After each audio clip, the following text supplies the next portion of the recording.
اب تک جانور کو ذبح کرنے کا حکم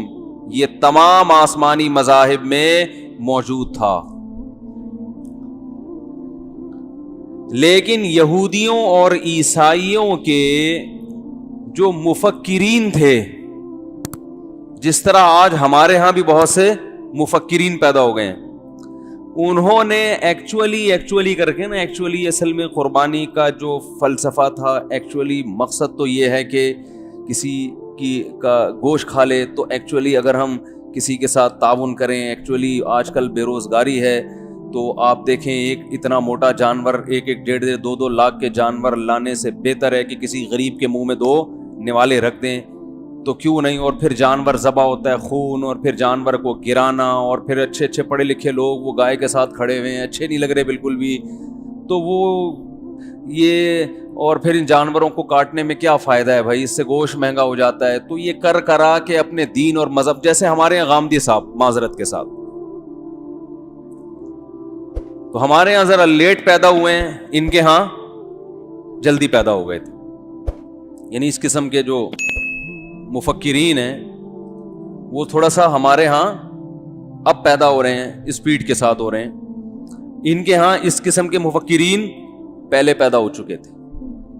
تو وہ دین اور مذہب کا کر دیا انہوں نے بیڑا غرق۔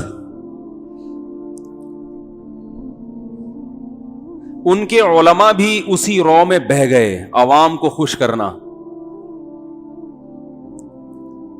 عالم کی یہ کوشش نہیں ہونی چاہیے کہ پبلک کس طرف جا رہی ہے، بلکہ اس کو یہ کرنا چاہیے کہ پبلک کو اپنی طرف لے کر جائے، جس چیز کو وہ برحق سمجھتا ہے۔ عوام کی خوشی کا اعتبار اہل حق علماء نہیں کرتے۔ ہاں بعض دفعہ یہ ہوتا ہے کہ عوام کی مینٹل اپروچ سے ایک چیز اوپر کی ہوتی ہے، تو اس کو بیان کرنے میں خطرہ ہوتا ہے کہ یہ غلط استعمال نہ کر لیں اس کا، وہ ایک الگ ٹاپک ہے۔ تو قربانی کا جو حکم ہے یہ تمام مذاہب میں، آج تورات پڑھیں آپ، بائبل پڑھیں، اس میں بھی جانور ذبح کرنے کا حکم ملتا ہے ہمیں۔ تو اس میں 2 انتہائیں پیدا ہوئی ہیں، غلو، تحریفیں ہوتی ہیں نا دین میں، تو علماء کا کام کیا ہوتا ہے کہ جہاں لوگ ایک طرف غلو کا شکار ہیں، حد سے تجاوز کر رہے ہیں، علماء وہیں پہ انہیں روک دیتے ہیں۔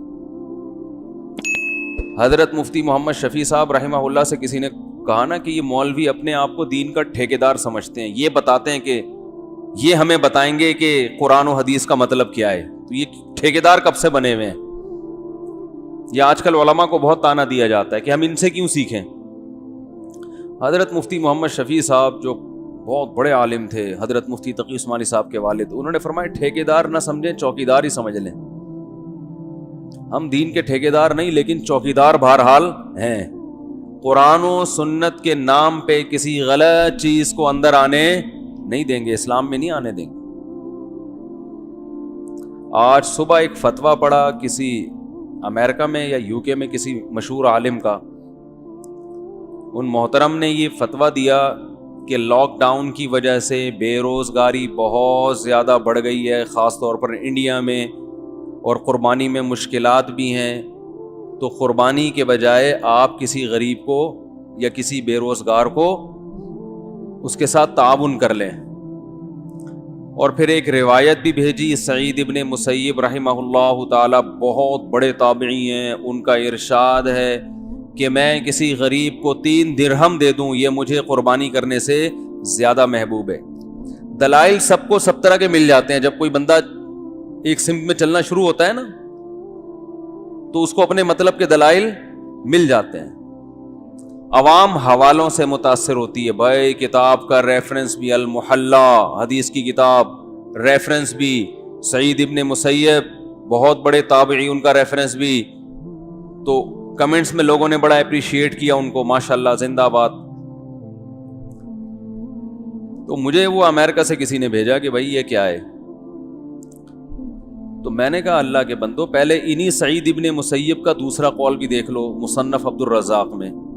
اس میں وہ فرماتے ہیں لَأَن اضحی بشاۃ احب الی من ان اتصدق ب100 درہم، میں ایک بکری ذبح کر دوں بقرعید والے دن، یہ مجھے زیادہ محبوب ہے کہ میں 100 درہم صدقہ کروں۔ ایک حدیث میں 3 درہم کا مقابلہ اور ایک بکری سے، اور اس میں 3 درہم کو وہ کہہ رہے ہیں زیادہ بہتر ہے، دوسری حدیث میں 100 درہم کو بھی کہہ رہے ہیں کہ یہ قربانی سے بہتر نہیں ہے۔ تو یہ والی ہے تو وہ والی بھی تو ہے۔ دوسری بات یہ کہ آپ کیا حضرت سعید ابن مسیب کے مقلد ہیں کہ ان کا ایک رائے سامنے آ گئی، آپ نے فوراً قربانی کا فلسفہ ہی سارا چینج کر دیا؟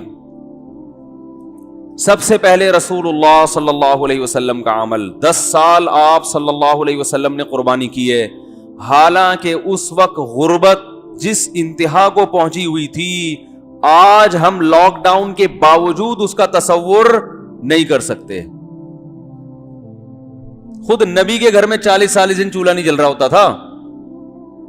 آج ہم اس کا تصور نہیں کر سکتے۔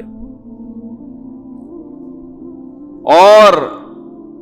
پھر رسول اللہ صلی اللہ علیہ وسلم کے بعد صحابہ، تابعین سب قربانی کیا کرتے تھے، چند ایک سے مروی ہے کہ انہوں نے نہیں کی، مگر وہ صحابہ غریب تھے، مسکین تھے، جیسے حضرت ابو بکر اور عمر رضی اللہ عنہما،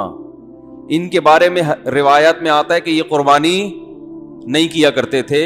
اور آگے الفاظ ہیں کراہت ان یقتدی بہما، اس بات کے خوف سے کہ لوگ ان کی پیروی نہ شروع کر دیں۔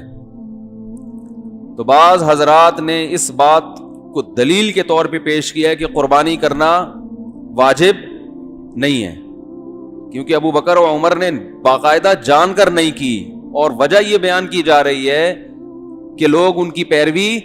شروع نہ کر دیں، کہ اگر وہ قربانی کرتے تو لوگ ان کی پیروی کرتے نا۔ حدیث کا یہ مطلب نہیں ہے جو آپ سمجھ رہے ہیں۔ حضرت ابو بکر اور عمر انتہائی مسکینی کی حالت میں دنیا سے گئے ہیں، آپ ان کے خلیفہ ہونے کو نہ دیکھیں، آپ ان کی غربت کو دیکھیں۔ جس خلیفہ کے 10 15 پیون کپڑوں میں لگے ہوتے ہوں، ان کے پاس قربانی کے پیسے ہوں گے؟ بولو بھائی۔ حضرت ابو بکر رضی اللہ تعالیٰ عنہ کے گھر میں ایک دن کچھ اچھا کھانا پکا کے دیا، حلوہ کوئی میٹھا، انہوں نے فرمایا یہ کہاں سے آیا؟ کہا کہ آپ کے جو وظیفہ ہے نا بیت المال کا، اس سے بچا کے میں نے یہ حلوہ بنایا ہے۔ انہوں نے فرمایا اس کا مطلب وہ جو اتنے پیسے میری تنخواہ سے زائد ہیں، اس کی مجھے ضرورت، جو میں بیت المال سے، حکومتی خزانے سے تنخواہ لے رہا ہوں، وظیفہ لے رہا ہوں، اس کا مطلب یہ جو بچا کے آپ نے یہ ڈش بنا لی ہے تو یہ اضافی ہے، اس کا مطلب اس کے سے کم میں بھی میرا گزارا۔ بولتے کیوں نہیں بھائی؟ ہو سکتا ہے، تو وہ اپنا وظیفہ کم کرا دیا انہوں نے، یہ تو غربت کا عالم تھا۔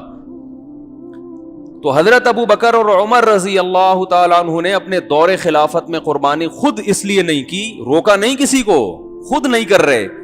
کہ لوگ آپ کی اقتدا کریں گے، کا مطلب یہ کہ صحابہ میں یہ غربت بہت تھی، تو جو غریب صحابہ ہیں وہ سمجھیں گے کہ ہم ہر ایک پر فرض عین ہے، یہ ہر ایک پر لازم ہے،